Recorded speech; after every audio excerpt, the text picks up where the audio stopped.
sekalian yang kami muliakan dan dirahmati Allah Subhanahu wa taala. Alhamdulillah, kembali kita panjatkan syukur kita kepada Allah Subhanahu wa taala. Sungguh suasana dan keadaan yang kita rasakan saat ini merupakan suasana dan keadaan yang terbaik di antara aktivitas kita dalam keseharian, dan saat ini adalah yang terbaik.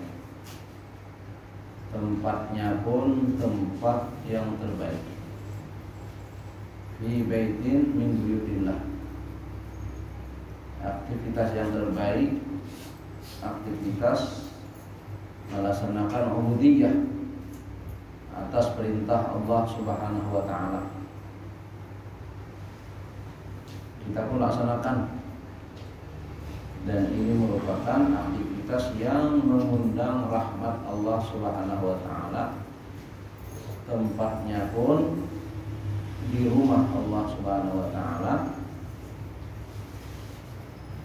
merupakan abwabur rahmah, pintu-pintu rahmat. Hal itu bisa kita lihat tentang adab masuk masjid, adab masuk musalla, dengan kaki kanan yang kita langkahkan ketika masuk di pintu dengan ucapan doa, Allahumma ftahli abwaba rahmatik. Ya Allah, bukakan pintu-pintu rahmat Engkau. Jadi mafhum dari makna doa yang diajarkan Nabi itu mengajarkan kepada kita bahwa masjid adalah abwabur rahmah. Jadi kalau hendak hidup berahmah, ya, penuh dengan kasih sayang, maka tempatnya ya masjid, tempatnya tempat ibadah. Fi baitin min buyutillah. Nah, berbahagia kita sekarang saat ini, berupaya, berusaha, sehingga kalau perlu kita melibatkan seluruh anggota rumah tangga. Rumah tangga ada kita, ada istri, ada anak mungkin, ya, cucu-cucu yang mumayyiz. Itu sangat dianjurkan keseharian kita tuh ada memposisikan diri kita di abwabir rahmah, karena dia adalah yang kita perlukan. Bukankah doa dan keinginan kita dalam rumah tangga adalah rumah tangga yang sakinah, mawaddah, warahmah? Di sini tempatnya. Seperti yang Nabi katakan, majtama qaumun fi baitin min buyutillah yatluna kitaballah wa yatadarasunahu bainahum illa nazalat alaihimus sakinah wa ghasyiyatuhum rahmah ila akhirih. Tidaklah berkumpul orang-orang dalam satu tempat di antara rumah-rumah Allah Subhanahu wa taala yang mereka membacakan kitabullah, hadis-hadis nabawiyah, ajaran-ajaran ulama bersumber dari Quran dan Sunnah, yang mereka saling mengajarkan di antara mereka. Demikian illa nazalat alaihim sakinah, kecuali turun atas mereka itu sakinah, dan mereka diliputi rahmah. Nah, di sini tempatnya. Kalau anggota rumah tangga yang ingin sakinah, mawaddah, warahmah, tapi tidak pernah datang ke tempat rahmah, tidak dapat, tidak bisa.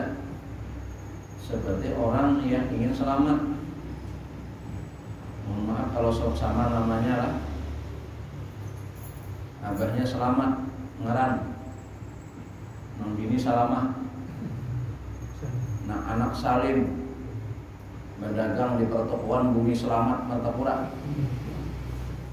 tinggal di Gang Selamat, apalagi semua selamat.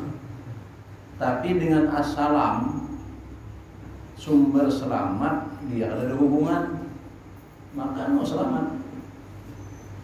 Kalau yang selamat ada hubungan dengan assalam. Ada hubungan. Apa hubungan mereka itu dengan assalam? Perantaranya adalah as-shalah. Ada sembahyang. Nah, itu kita ada sembahyang, mengarang selamat. Begini salamah, anak salim, dia mendigang selamat. Ini ampun gang, bukan selamat saya. Bandak toko, baju warung mutiara di bumi selamat, Martapura. Tapi ada sembahyang, ada mau selamat kan? Orang sumber selamat, kada ada hubungan. Nah sama tadi, hendak rumah tangga sakinah mawaddah warahmah kada pernah ke sini. Di mana dapat? Nah, lebih-lebih konteksnya lah dengan kondisi hari-hari terakhir menjelang 1 Januari.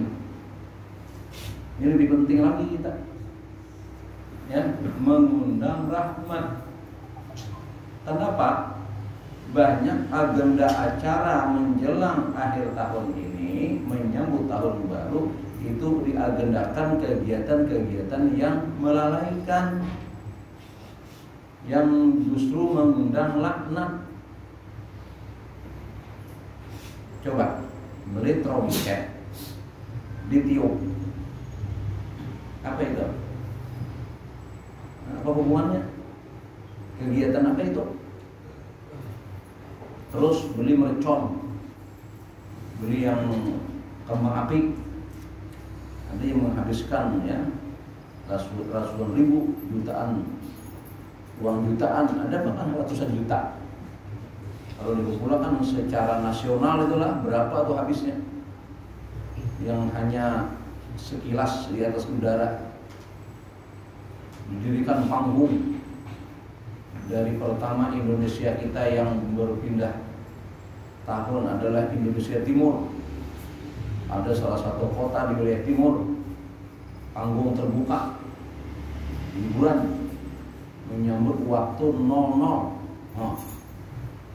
Lewat sudah waktunya masuk ke wilayah Indonesia Tengah. Demikian terakhir Indonesia Timur, Indonesia Barat. Itu yang terjadi, kelalaian. Nah, kalau dalam kondisi yang seperti itu, maka apa yang pernah Allah firmankan begini ya, dalam satu hadis qudsi, Allah berfirman, inni la ahammu bi ahlil ardi azaban. Sesungguhnya aku sangat berkeinginan mengazab penduduk bumi. Oh, kenapa? Oh, Allah berkeinginan mengazab penduduk bumi? Karena manusia di bumi ini macal, nakal. Apa itu nakal? Apa itu macal? Nah, yang disuruh kada digawi, yang digawi nang kada disuruh, nah itu macal namanya. Lihat kakak macal, digigit, dihambat. Kenapa? Nak, tuh orang kan bawang nak, dah, ulun aur mainan, biar dia nukar sana. Mamanya nukar bawang, nya mainan. Ada di wadah mamanya tadi, namanya Yul tadi kurang bumbu, bawang, sayurnya sudah siap. Diambil lalu diiris-irisnya, dicancang-cancangnya. Ini kan nang disuruh ada hakon, nang digawi orang ada nyuruh. Apa ibadatan? Astagfirullahaladzim, tapau jatuh. Kenapa? Karena nang digawi kada disuruh, nang disuruh kada digawi. Kira-kira manusia banyak itu lah. Bertahun baru itu siapa nyuruh? Bahkan Allah Nabi menyuruh kalau malam itu disuruh touring di rumah aja, jangan hayabangan di jalan. Itu suruhannya. ya kan? Bahkan menjelang maghrib disuruh, diperintahkan pintu rumah ditutup, pintu jendela ditutup. Orangnya bang, ya masuk. Ngapain ditutup orangnya keluaran? Kecuali mereka yang datang ke masjid-masjid, musala-musala, itu pun mereka beribadah.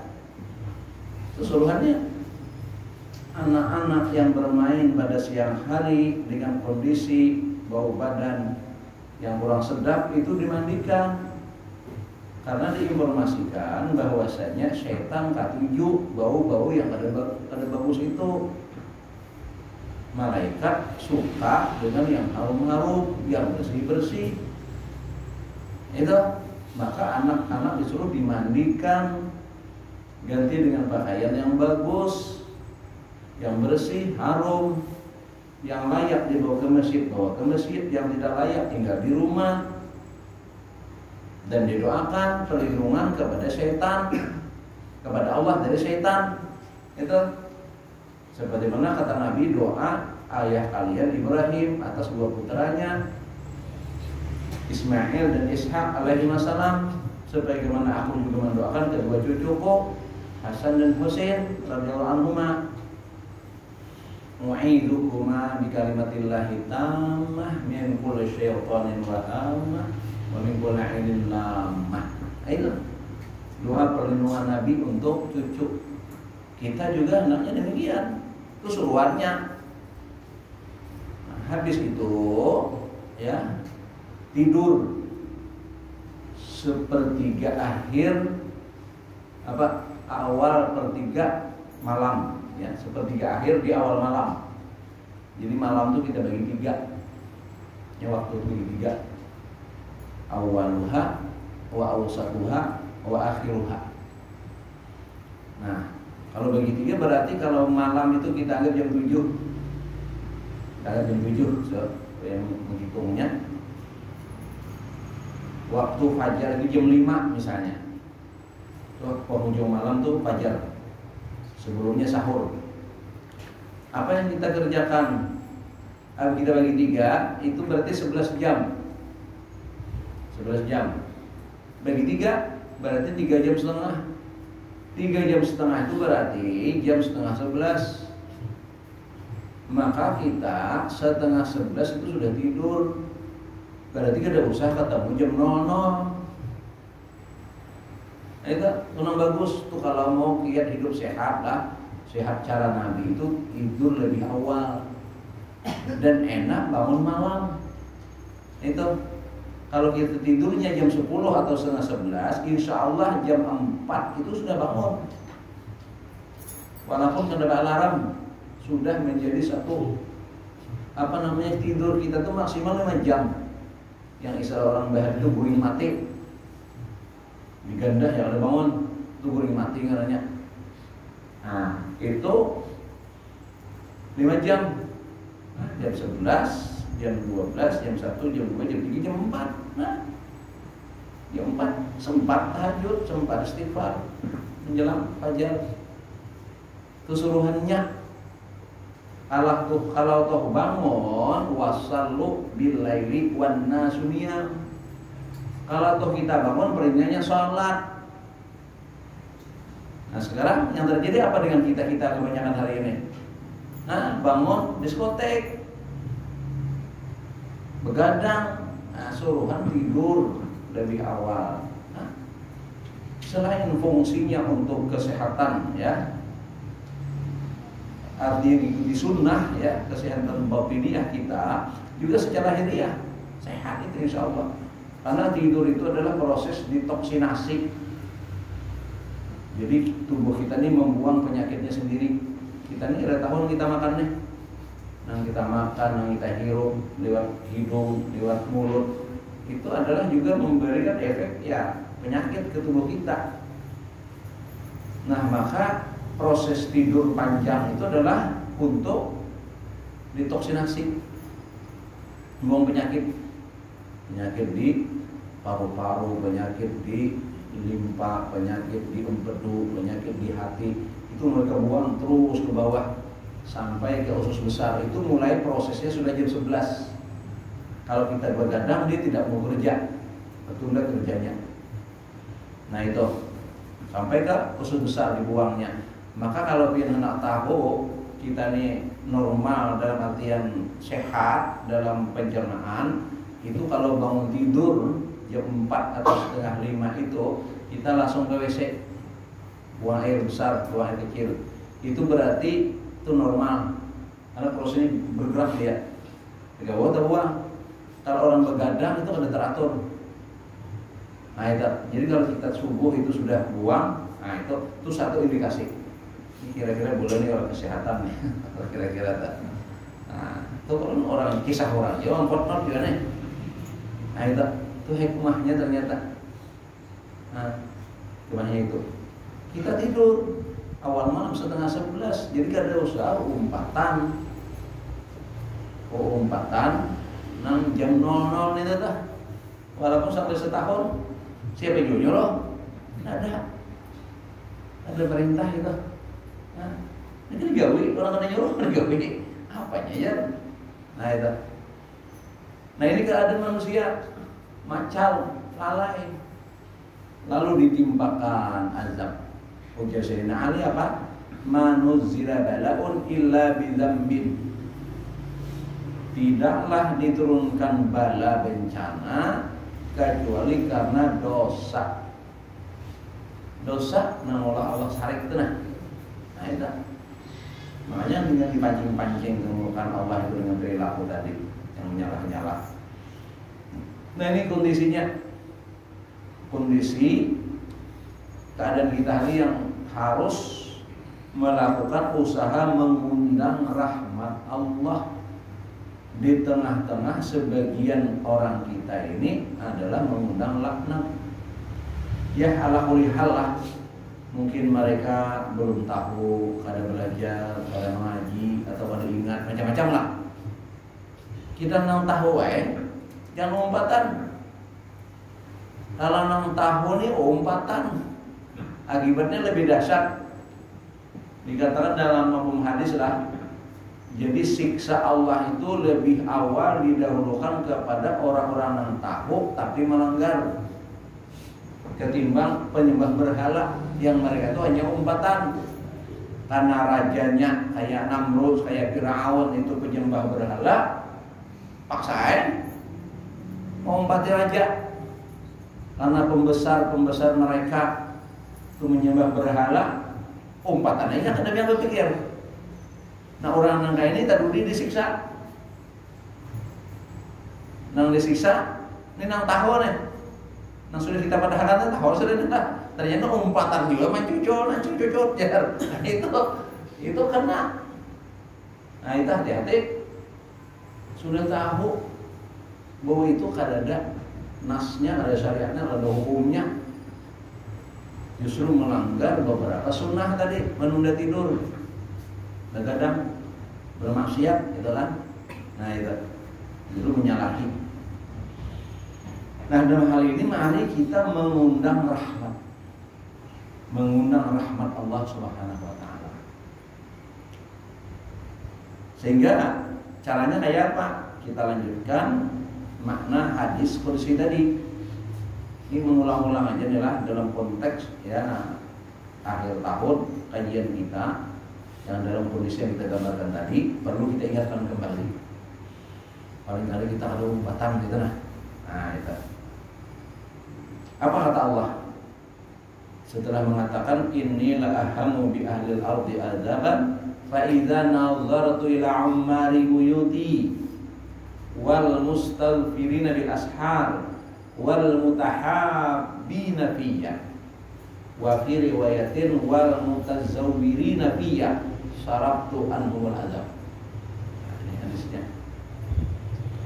Maka ketika kulihat orang-orang yang memakmurkan rumah-rumahku, rumah Allah, masjid Allah makmur, berarti banyak orang beriman deh.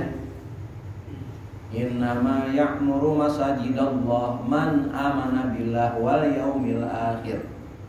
Sesungguhnya hanya yang memakmurkan masjid-masjid Allah orang yang beriman kepada Allah dan hari akhir. Maka kondisi Allah memberkahi itu kalau orang itu beriman. Walau anna ahlal qura amanu wattaqau la fatahna alaihim barakatim minas sama'i wal ardh. Kan jelas itu. Ayat seperti itu. Nah, jadi ada orang yang beriman. Siapa mereka itu? Yang memakmurkan masjid Allah. Masjid Allah, rumah Allah, tempat ibadah menyembah Allah itu makmur. Makmur indikasi pertama banyak mengurangi, banyak orangnya. Namun sabilah dua bila itu ada makmur namanya. Banyak orangnya. Nah itu. Bila belum, nah ini ada beberapa harus kita lakukan. Nah, sebagaimana fungsi masjid itu makmur dengan aktivitas dan kegiatan. Nah itu lihat Masjid Nabawi itu aktivitasnya, ya. Kita hanya melihat kadang-kadang fungsi masjid itu hanya untuk salat berjamaah. Mohon maaf, itu hanya nomor 3. Sembahyang berjamaah fungsi masjid untuk salat itu nomor 3. Itu. Nah nomor 3 ini kita, masya Allah banyak masjid musala yang walayah ya walayamut, hidup segan mati tak mau. Itu udah kurang, kasihan lah itu. Jadi mestinya kalaupun salat juga 5 waktu. Jadi azan itu ada 5 waktu, salatnya pun 5 waktu. Pun kayak sebagian masjid, ya musala yang hanya 2 waktu kadang-kadang, maghrib sama isya. Maghribnya banyak, isyanya sedikit, subuhnya kosong. Kami semalam ya, alhamdulillah kemarin hari Senin kita ke pegunungan, ada pembinaan mu'alaf. Salah satu program kita adalah bedah rumah di perkampungan pedalaman. Itu sasaran kemarin itu di daerah Paramasan, Kabupaten Banjar, lewat Loksado sana, lewat Kandangan ke sana.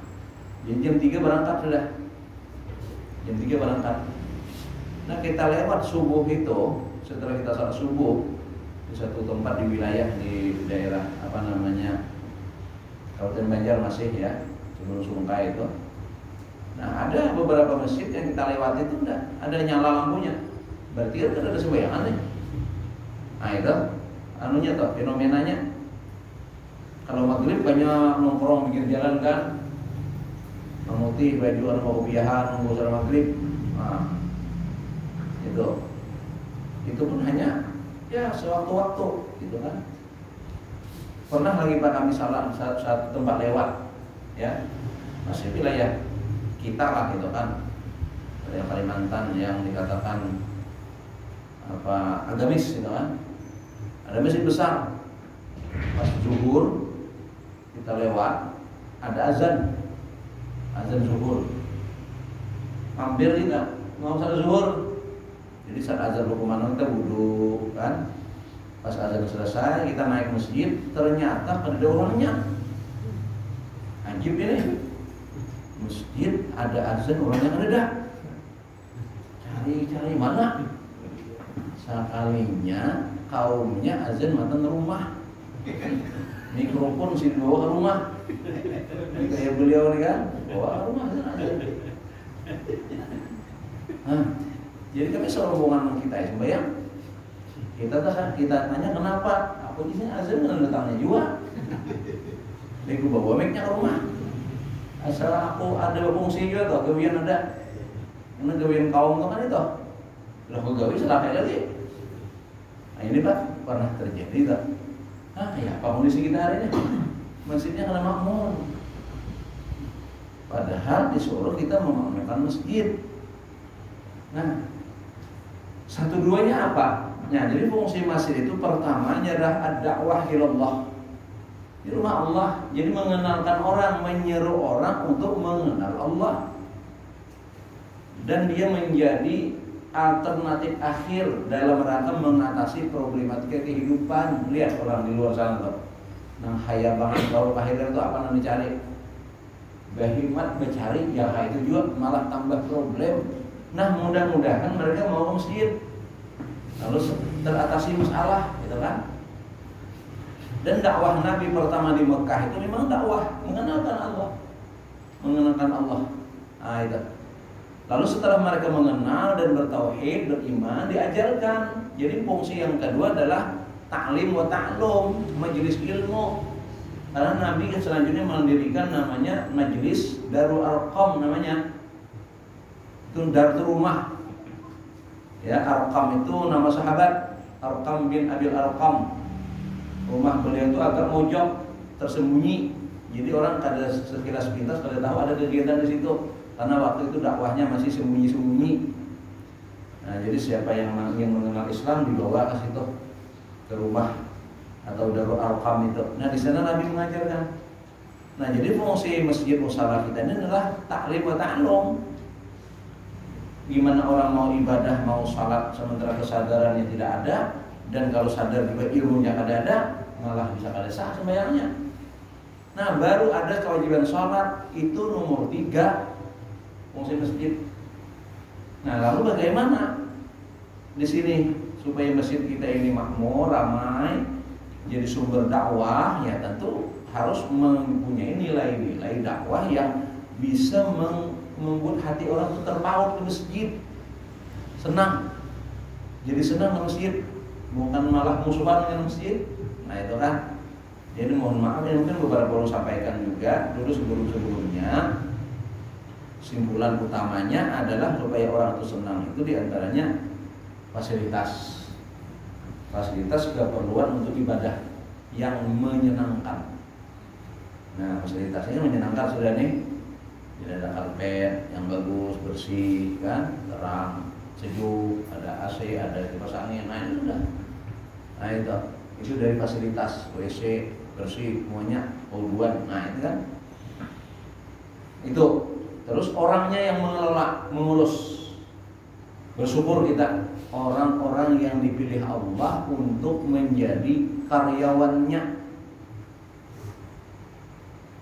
yang dengan inilah mengangkat martabat keluarga Imran dalam Quran. Ali Imran, Imrannya bukan Nabi, tapi Imran dan keluarganya termasuk Al-Mustafa. Inna Allah astafa Adam surangan, wa Nuhan surangan, wa ala Ibrahim pantas keluarga Nabi. Ini ada di ujungnya wa ala Imrana ala alamin. Sebenarnya Allah memilih keluarga teladan nih, keluarga pilihan. Itu adalah keluarga Imran. Apa yang menyebabkan beliau dan keluarganya menjadi pilihan Allah sebagai Al-Mustafa, sebagai teladan? Di antaranya ulama katakan adalah mereka justru mengarahkan turunan anak cucunya kepada Allah, dipersembahkan untuk Allah, menjadi karyawan Allah. Apa dalam ayat itu, dalam surah Ali Imran juga, di ayat baca sering dibaca waktu tasmiyah ini. Inni nazartu laka fi batni muharrara. Sesungguhnya ku nazarkan ini anak yang ada dalam kandunganku ini untuk Allah. Laka, untukmu ya Allah. Muharrara. Muharraru yang terbebas mengurus dunia, hanya mengurus rumah Tuhan. Kalau dunia Kristen hanya biarawan biarawati. Jadi pengabdiannya hanya untuk melayani rumah Tuhan.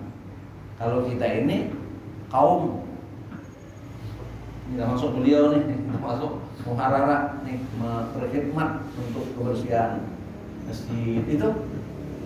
Ini gawean paling tinggi di Quran ini, tapi oleh kita ini dianggap hina. Nauzubillah min dzalik. Jadi apa wae nih? Nah, itu pemain nah ngurus masjid Pak, ya di kaum masa ada gawean. Nah, innalillah. Harus bangga. Nah, jadi apa? Karyawan Allah. Oh, di mana? Di masjid. Menjadi kaum mantap. Nah, itu. Jangan merasa risih. Itu di Quran seperti itu. Luar biasa, ya. Nah, maka kalau kita dipercaya Allah sebagai rumah Tuhan, pertama bersyukur. Alhamdulillah. Karena yang menentukan fasilitas untuk kita atau tanda kutip gaji itu Allah. Kalau Allah menggaji lewat apa? Pahala besar, pahalanya. Nah itu kurang bangga begawi lawan bos, misalnya bos apa, misalnya kan, orang bangga jadi pelayan di rumah pejabat. Wah, kita lebih bangga melayani rumah Tuhan. Apa yang di apa namanya itu dibikin malu, tidak ada, justru kita bangga. Nah, terus kita harus berlaku sebagaimana yang Allah perintahkan untuk kita. Kalau memang pegawainya Allah, ya harus cara yang perintahkan Allah. Bersikap lembut, kasih sayang, melayani, itu dia simpulan sederhananya kalau umpamakan masjid ini laksana surga. Surga di dunia itu masjid, sumber ketenangan, sumber kedamaian.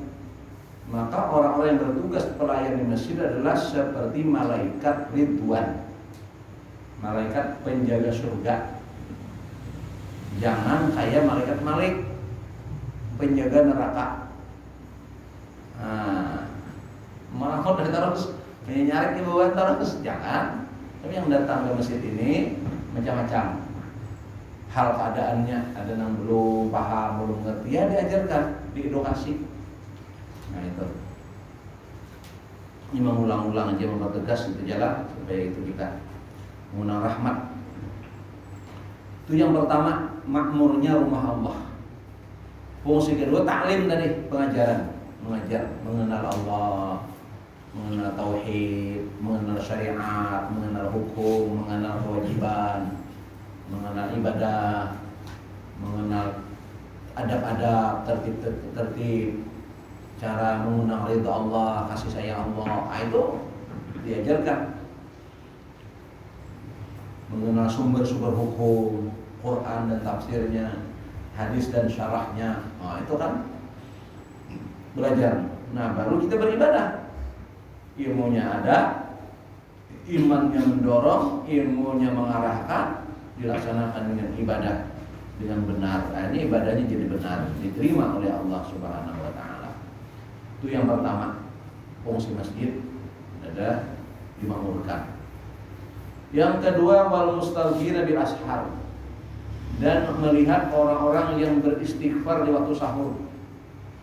Sebab Sayyidina Ali lah, lanjutan ungkapan beliau tadi, ma rufi'al bala illa bitaubatin. Tidaklah diangkat bala kecuali mereka bertaubat, kembali kepada Allah, sadar, dimintakan ampunnya kepada Allah Subhanahu wa taala. Wastaghfir lidzambika walil mu'minina wal mu'minat. Mintakan ampun untuk dosa-dosamu dan dosa orang-orang beriman. Nah, itu dimintakan kepada Allah Subhanahu wa taala. Kapan waktunya? Fil ashar, di waktu sahur. Sahur itu kapan? Sebelum fajar. Kalau dihitung waktu, fajar kita sekarang jam 4.50 lah misalnya ya, jam 4.50. Nah, waktu sebelum itu 4:30 sudah fajar, jam 4:15 sudah sahur maksudnya. Nah, mungkin kita sempatkan dengan rakatainnya, qiyamul lailnya, lanjutkan duduk munajat, memohon kepada Allah, memintakan ampunan, mintakan saudara kita yang lain juga ampunan kepada Allah Subhanahu wa taala. Nah, itu yang kedua. Yang ketiga, wal mutahabbina fiyya, dan melihat orang-orang yang berkasih sayang. Nah, kita disuruh saling menyayangi lah, jangan saling berkelahi lah, jangan saling mencaci. Sebab jalan Nabi kita, idza tasabat ummati saqatat min ainillah. Jika umatku saling mencaci, jalan Nabi kita adalah, maka jatuhlah mereka dari pandangan rahmat Allah. Allah akan memandang lagi dengan rahmatnya. Orang itu suka baca maki, Sibabul muslim fusukun, mencaci muslim hukumnya fasik, berdosa. Nah, kita harus bina kasih sayang. Caranya bagaimana? Seperti format ya hadis yang dengan redaksi yang lain, wal mutazawwirina fiyya, yang mereka saling berziarah, saling kunjung mengunjungi, silaturahim namanya. Nah itu penting dilakukan, itu sunnah. Kan disuruh nih, suruhan Allah silaturahim. Hari ini silaturahim termasuk barang langka. Selain tuntutan kehidupan masing-masing, kalau kesibukan dunia nih, tuntutannya. Yang kedua, munculnya sifat ananiyah, individualis. Seorang-seorang inya-inya apa juga kita berharungan. Nah ini muncul. Padahal dalam Islam ada boleh itu. Yang kaya gengsi, yang miskin malu. Padahal Marina tuh ada kamera yang Marina. Alik langsung gini. Sampai orang minta-minta Marina.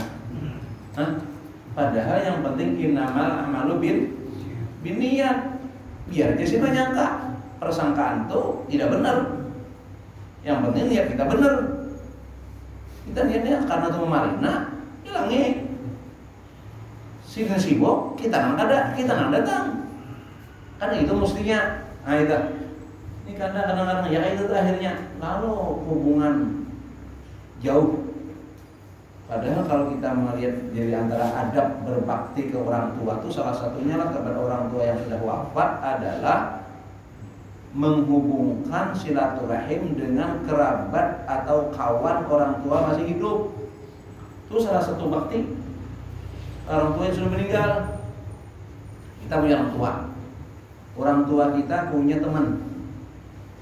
Ada kawan sidin, walaupun dulu kawan sidin becatur lah istilahnya kan itu. Tetap ya bagus dihubungi.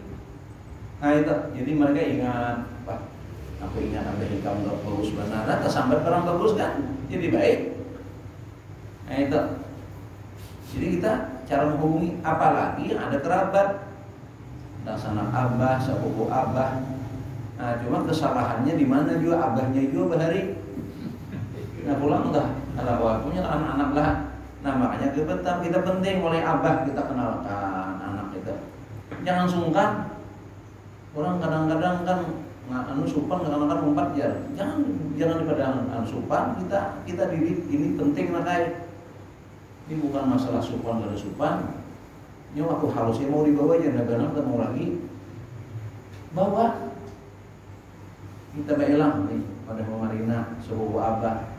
Terus hubungi kami itu. Nah itu kan lalu kenal al-akrab silaturahim dengan kerabat, dengan orang-orang dekat, dengan orang tua kita dulu ya, dan juga dengan tetangga sekitar. Bisa silaturahimnya ijtimaiyat seperti ini silaturahim nilainya juga nih ya, dari arah sana dari arah sana kita kumpul di sini satu, bisa dengan ijtimaiyat memanfaatkan fungsi masjid tadi.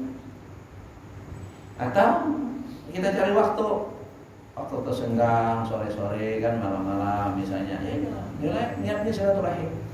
Banyak pak nilainya dijanjikan dalam hadis-hadis itu lah. Di antaranya itu apa?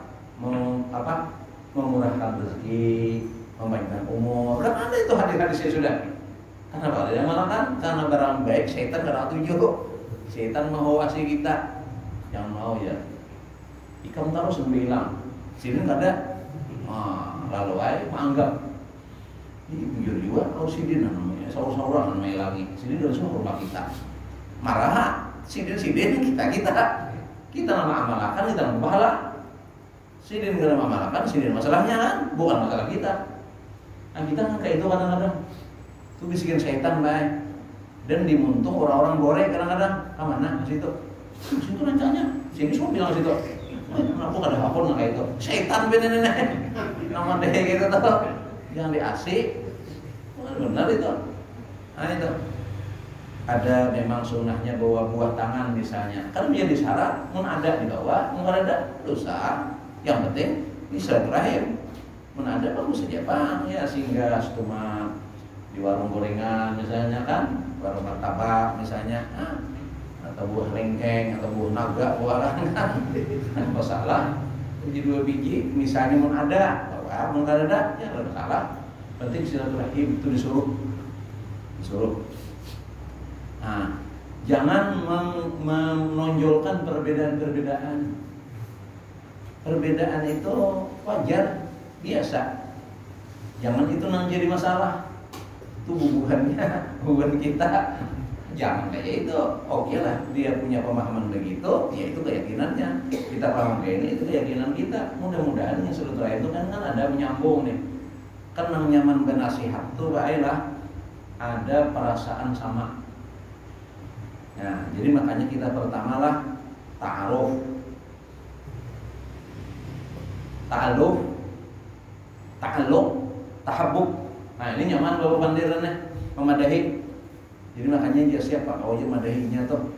Cari pang sih nang kau pandirinya tuh nang kawat. Nah, kan berarti itu ada nang kau menta'alluqkannya tuh nah. Tentu orang dekat secara hati. Nah, itu nyaman. Ini nyaman kita pandiran masih bukan kita. Nah, ini ngalih nih. Karena mendangarinya karena sudah ada itu. Coba dekatkan. Ta'aruf itu kenalan kita. Patohan sudah. Harus satukan hati. Ta'aluf. Allahumma alif bainahuma, ujarkan. Berarti sa'alif. Setihang sama sudah kita. Jadi kada ada lagi jarak, dekat sudah. Ta'aluk. Nah, lalu hatinya sudah tunduk. Mau itu nyaman ibadah hebat. Anak ilmu kada ta'aluf ngalih ibadah tu bahai zaman pian hari. Air wahine kalian zamannya. Nah, itu aja ada jawabannya. Nah, tapi punya hatinya ta'aluf, ini insyaallah pokoknya apa yang ngajar abah ini bagus kalau kita amalkan. Untuk kalau memang menarik. Nah, itu. Jadi harus ada proses itu. Apalagi kita dengan kerabat, keluarga, tetangga, kawan-kawan itu penting. Kita kayak apa caranya itu? Itu harus dekat. Harus dalam suasana kebersamaan. Makanya kan dari mana datangnya lintah? Dari sawah turun ke kali. Dari mana datangnya cinta? Dari mata turun ke hati. Berarti ada kebersamaan. Tatapan mata itu bertatap muka di orang bahari. Istilahnya. Alhamdulillah kita malam ini bisa bersilaturahim dan bertatap muka. Nah, itu berarti ada tatapan. Itu ada kebersamaan. Inilah yang akan menumbuhkan cinta. Kebersamaan. Nah, itu. Jadi kita suasanakan seperti itu. Alhamdulillah kita bisa memanfaatkan majelis ini, musyawarah ini ya untuk menanamkan rasa kasih sayang. Dengan demikian apa Allah katakan? Syarabtu anhumul azab. Kupalingkan azab atas mereka. Nah, jauh itu dari bala bencana. Nah, ini sekedar mengulang-ulang kembali dalam rangka kita menandingi lah tarik tambang kita nih. Nah, orang menarik laknat, kita menarik rahmat. Jangan orang menarik laknat, kita menggani juga. Kacau aku. Bang sarame. Nah. Bang apa? Semiro. Nah, pang banjir pulang nih. Mudah-mudahan jangan lagi lah. Sudah tahun tadi ya. Nah, itu ini siaga bencana kayak boleh siap karena bencana, jangan. Dengan sisi lain yalah kita ada edukasi untuk menghadapi bencana atau kayak apa yang baiknya. Caranya adalah jangan sembarangan lagi siaga bencana itu, kita jangan lagi ada bencana. Jangan buang sampah sembarangan, jangan sembarangan membangun bangunan yang akan mengurangi rasa panah dan sebagainya. Nah, itu sudah dibenahi kan oleh pemerintah kita nih.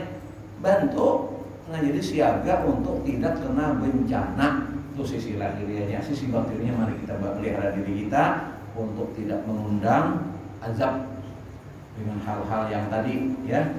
Jangan kita umpatan nang disuruh kada digawi, nang digawi nang kada disuruh.